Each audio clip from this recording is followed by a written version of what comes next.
po mga kabayan, Merry Christmas po sa atin lahat. Dito po ngayon sa aming kampo. Wala po kaming pasok ngayon dahil kuwan nga po, Christmas ng mga Pilipino, mga Christian. Kaya hindi kami pumasok. Baka bukas pasok na po ulit. Ito lang po kami sa kampo, walang handa. Wala pa po kasi sahod.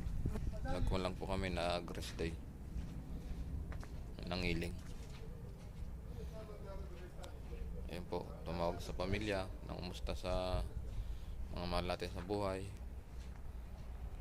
para mairaos po ang Kapaskuhan.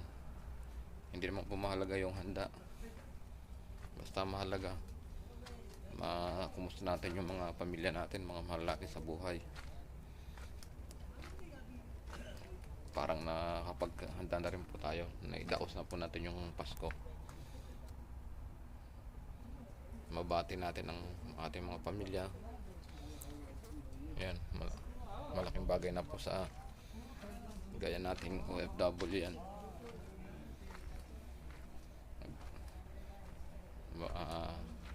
Kita natin ang ating pamilya, makumusta, masaya na po tayo doon.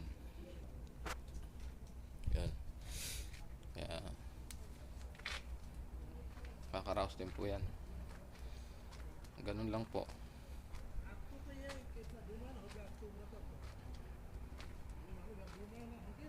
Kumustahan. Kaya sa inyo po, kapwa nating OFW, mga nasa Pinas, saan man po tayo nandoon, kumustahin po natin ang ating mga mahal sa buhay. Batiin po natin sila kahit sa text man lang. Laking bagay na po sa kanila yun, sa bawat isa sa atin. Naalala natin yung isa't isa. Ganun po.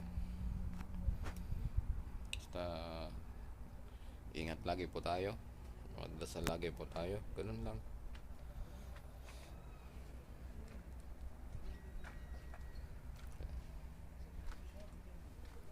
Ayan, ito yung mga dito yung kampo namin.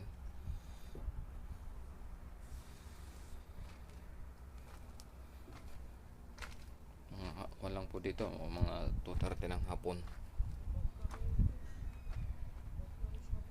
Init pa po siya. Ayan o. Kuha pa po ang init.